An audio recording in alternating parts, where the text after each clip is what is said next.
Assalamualaikum. Waalaikumsalam. Apa kabar? Alhamdulillah sehat Pak. Tadi gimana perjalanannya? Sedikit terkendala sih. Terkendala gimana? Agak macet lah dikit. Macet. Ya. Oh iya. Kesini sendiri kah apa ditemani? Jadi temannya dari teman gitu. Oh iya. Sebelumnya saya apresiasi ya keberanian kamu telah hadir di sesi konseling kali ini, karena yang saya tahu tidak semua orang itu berani untuk hadir di sesi konseling karena mereka berpikir tuh ngapain sih ikut konseling, takut seperti itu. Sebelumnya pernah ikut sesi konseling. Nah, jadi saya sedikit kan menjelaskan ya. Jadi konseling itu upaya bantuan oleh profesional kepada klien untuk memecahkan suatu masalah.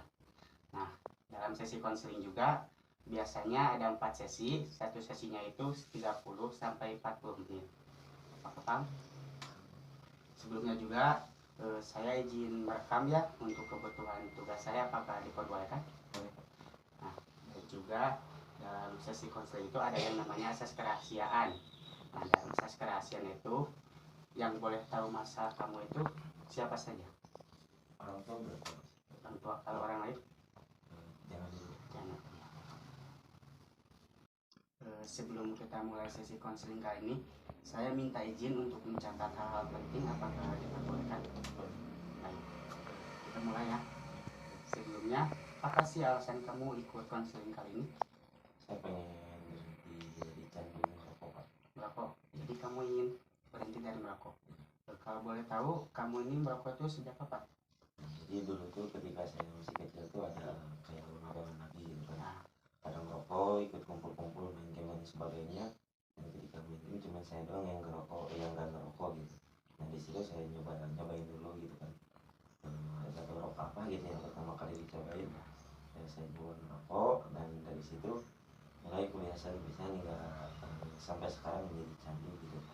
Ya, berarti jadi alasan kamu merokok itu karena emang awalnya tuh ikut-ikutan teman, dipaksa nggak ada kewajibannya? Cuman dari dirinya saja kayak malu gitu orang lain kalau merokok, jadi ikut nyoba gitu.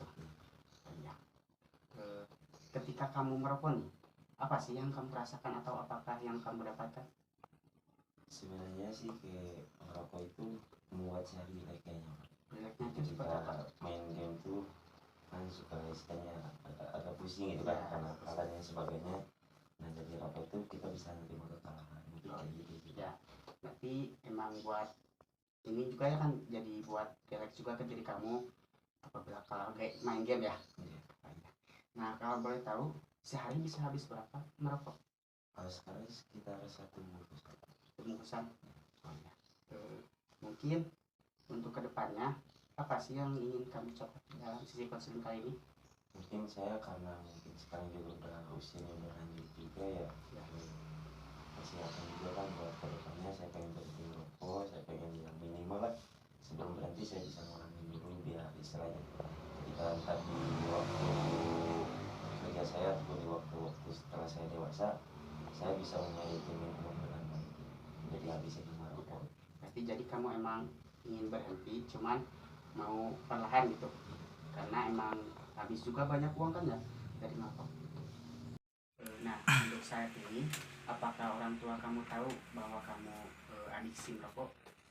Sebenarnya sih buat adiksi merokok orang tua nggak tahu, cuma kalau merokok sekarang, tapi kalau dulu ya biasa gitu awal kita sembunyi-sembunyi gitu dari masa kecil lah kayak gimana gitu Pak, sembunyi-sembunyi merokok dan sebagainya. Dan pada akhirnya pertama kali ketahuan ayah marah dan sebagainya, bisa merokok dan sebagainya, dan pada akhirnya mungkin orang tua juga udah capek mungkin kali ya buat ngomonginnya biar kan merokok, sampai dia bilang kayak gini, kalau misalkan mau ngerokok mah ya boleh tapi pakai uang sendiri, jangan uang dari ayah kan gitu. Berarti emang awalnya itu orang tua gak tahu ya, cuman makin kesini jadi tahu. Dan juga emang dari pihak orang tua kan gak ngizinin sepenuhnya ya. Adakah perbuatan yang emang orang tua itu selain marah gitu? Nah sih sebenarnya ayah sama ibu itu kayak ya udahlah kalau misalkan saya mau kayak gini ya udah, soalnya kan ayah juga dia juga belajar dari pengalamannya ayah juga kan, ayah juga dulu sempat ngerokok dan sebagainya. Nah pada akhirnya mungkin karena suatu kondisi sehingga ayah saya berhenti,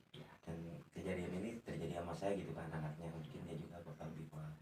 Gak terlalu banyak marah sih, cuma ya dia matokinya ya kalau mau ngerokoknya tetap uang sendiri aja gitu, dengan uang jajan dari ayah katanya. Berarti emang dari pihak ayah ya, yang emang dulunya sempat merokok juga, jadi kamu ikut-ikutan, cuman emang asal tidak menggunakan uang orang tua ya. Iya. Sebelumnya kamu pernah pikir gak bahayanya merokok itu? Sebenarnya saya juga tahu sih bayar dan sebagainya, cuman gimana ya Pak, kalau misalkan udah dalam circle tertentu ya susah gitu kan, gengsi juga dan sebagainya, ya namanya pertemanan sih kayak gimana gitu Ya, berarti emang dari faktor pertemanannya yang emang ngebuat masing emang bahaya juga tetap dilakuin gitu ya. Baik. Nah sebelumnya apakah kamu pernah gitu sehari mencoba gak merokok gitu, terus apa sih yang terjadi pada diri kamu?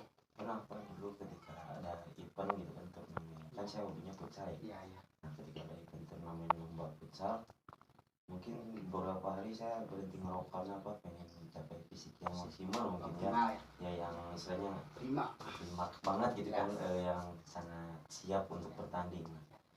Satu hari apa 2 hari saya mencoba berhenti ngerokok, dan pada akhirnya ketika setelah lomba ya tetap aja pilih tidak bisa. Jadi cuma karena ada suatu ketipan juga, karena kemauan untuk mencapai titik optimal ketika melakukan hobinya. Nah, pada saat itu doang sih. Oh iya. Nah kalau boleh tahu apa sih yang terjadi pada diri kamu ketika kamu mencoba berhenti merokok? Apakah gelisah? Apakah emang karena faktor ada turnamen futsal jadi gak kepikiran gitu? Ya, mungkin karena ngejar hobi kali ya Pak. Karena hobi saya di futsal, ini karena mindset pikiran saya itu udah gue harus juara dan sebagainya, gue harus optimalin potensi gue dan sebagainya, sehingga saya tuh ngerasa lah gak apa-apa lah ngerokok sebentar juga gitu kan, kayak Demi gitu. hobi. Ya demi hobi. Jadi kalau habis dari situ Merokok lagi. ngerokok lagi. Nah setelah berhenti itu pas mau mencoba merokok lagi itu emang karena keinginan gitu, apa emang udah kalau sempat, kalau bahasanya itu apa gimana? Ya habis dari hobi kayak kita kan habis turnamen kan alhamdulillah kita dapat juara, di situ kita ngerayain ya mulai lagi gitu kan, sama teman-teman dan sebagainya. Berarti emang dari faktor hobi juga kan emang bisa membuat kamu berhenti, cuman itu tuh bersifat sementara ya. Berarti untuk kedepannya kamu ini tuh emang ingin berhenti total apakah sementara gitu? Bakal mau mengurangi? Kalau bisa berhenti total sih, cuman kalau menurut saya yang kemarin saya tragedi seperti itu mungkin kayaknya sulit sih kalau buat berhenti total, kayaknya ini ya sedikit mengurangi lah gitu kan. Mencoba mengurangi ya. Iya gitu. Oh, mungkin kan ada skala ya, misal ada skala 1 sampai 10. Nah 1 itu tidak kecanduan, nah 10 itu kecanduan sekali. Nah untuk posisi kamu itu ada di berapa? 8. Kenapa bisa 8? Gimana ya kalau misalkan ya bingung jadi Pak, ya pengen aja gitu ngerokok tuh. Jadi emang berarti udah tingkat lumayan parah ya adiksi kamu. Nah baik, tadi kan kamu sempat bilang bahwa dengan kayak kegiatan futsal itu kan bisa mengurangi kamu dalam rokok. Nah untuk saat ini apakah emang masih sering rutin futsal apa gimana? Untuk saat ini udah jarang sih Pak, karena cedera juga kan di perlombaan kemarin, ankle saya juga udah kena gitu kan, badannya kiri kanan, sehingga membuat saya kayak udahlah gitu kan, gak bisa lagi, mending main biasa aja dan sebagainya kayak gitu. Berarti emang karena faktor cedera jadi emang berhenti gitu ya? Apa Ya, jadi jarang ya? Nah kalau boleh tahu kegiatan kamu sehari-hari di rumah itu seperti apa? ya kayak biasa lah, kalau misalkan sekolah ada banyak juga buat bantu orang tua ataupun buat main, ya kayak gitu aja gitu kan. Nggak kayak orang-orang gitu kan kerjanya main-main, saya kadang bantu orang tua, kadang bantu ibu masak atau enggak ayah kerja. Jadi emang kegiatan sehariannya itu bisa dibilang produktif ya, cuman emang dari kebiasaan merokoknya emang gak bisa dikurangi gitu. Oh iya, nah jadi kan emang karena faktor hobi yang emang bisa membuat kamu berhenti dari merokok, cuman emang bersifat sementara. Nah ada gak sih kepikiran dari kamu mengganti kebiasaan merokok itu dengan hal lain? selain hobi futsal tadi ya? Ada sih, mungkin uangnya habis pakai jajan aja gitu kan. Iya. Nah kan kalau nggak ada uang ya nggak bakal bisa beli rokok gitu kan. Iya. Mungkin banyakin jajan, bisa juga pakai, saya juga lagi hobi buat workout juga kan, memperbaiki badan, Kelihatan posturnya bagus. nge-gym dan lain sebagainya. Iya. Mungkin bisa sih Iya. kayaknya. Berarti emang ini ya, dengan bisa diganti dengan jajan ataupun workout dengan menjadiin badan gitu. Nah, untuk itu apakah emang udah sering melakukan kayak kegiatan tadi menjadiin badan itu? Nah, Belum sih Pak, kalau niatnya udah ada, cuman kayak ya gimana ya, kalau lagi main dan ngerokok lagi ujung-ujungnya kayak gitu. Jadi kalau niatan buat ini udah ada, udah sempat sih kepikiran kayaknya kalau uangnya pakai buat gym bagus juga kan, memperbaiki postur, terus mengejar cita-cita juga kan, hal menjadi positif juga ya. TNI dan lain sebagainya kan. Ada cita-cita saya tuh ke TNI Ya. untuk memperbaiki tubuh dari sekarang gitu, biar ntar ketika kelulusan tuh postur saya tuh udah siap. Bagus juga ya. Nah, tadi kan kamu bilang bisa mengurangi rokok itu diganti dengan jajan ataupun dengan workout ya, atau menjadiin badan. Nah, kan tadi sempat bilang kamu udah niat gitu. Apa sih yang membuat niat kamu itu tidak terrealisasikan itu ke workoutnya?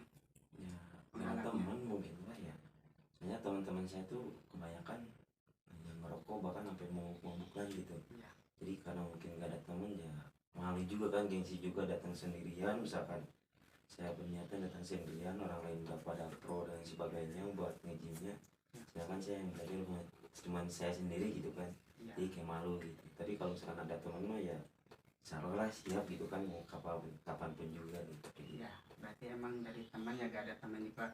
Cuman saya penasaran kenapa harus ada teman gitu kan? Ini tuh demi kebaikan diri kamu. Apakah emang harus memperdulikan orang lain gitu? Selagi bisa sendiri itu, kenapa gitu harus ngandelin teman? Ya kan di tempat gym juga kan pasti banyak orang ya, terus banyak juga istilahnya jarang juga kan orang yang mau nge-gym, yang mau memperbaiki badannya, Pemula lah gitu. ya, yang pemula juga gak bakal ada orang yang pemula tuh berani masuk sendirian gitu kan, karena mungkin ya yang saya pikirin juga mungkin di area tempat gym mungkin orang lainnya kayak udah pada jadi lah, udah pada cara mainnya udah pada bagus dan sebagainya, sedangkan saya kan masih pemula baru mau masuk.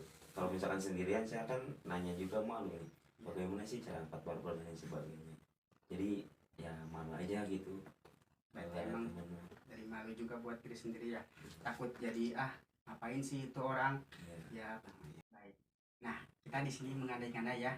Nah misalnya kamu ini tuh berhasil gitu berhenti dari merokok dan melaksanakan kegiatan-kegiatan yang sempat kamu tadi bilang seperti olahraga ataupun hal lain, apa sih yang akan terjadi pada diri kamu?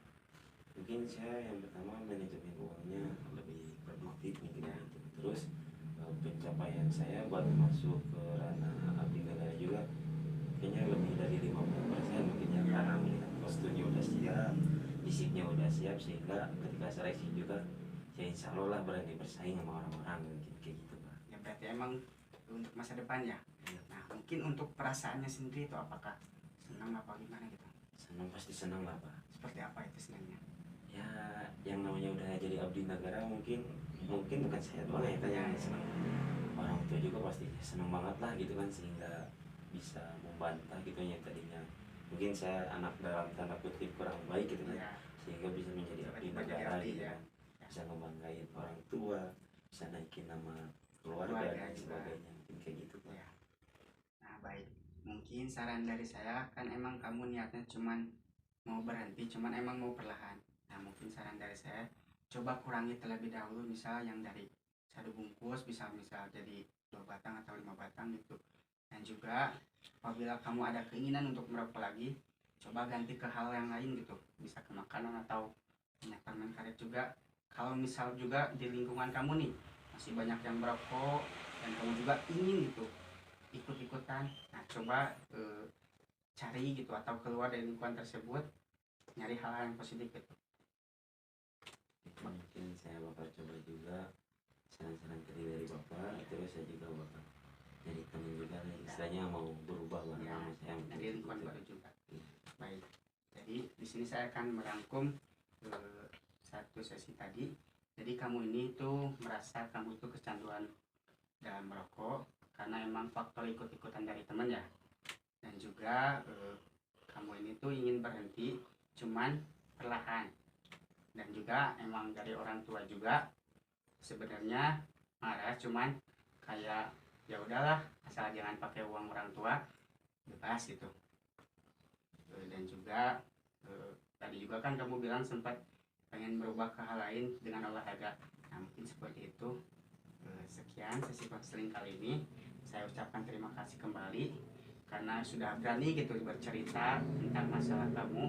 Dan juga untuk pertemuan selanjutnya nanti kita kabari. Mungkin sekian. Wassalamualaikum warahmatullahi wabarakatuh.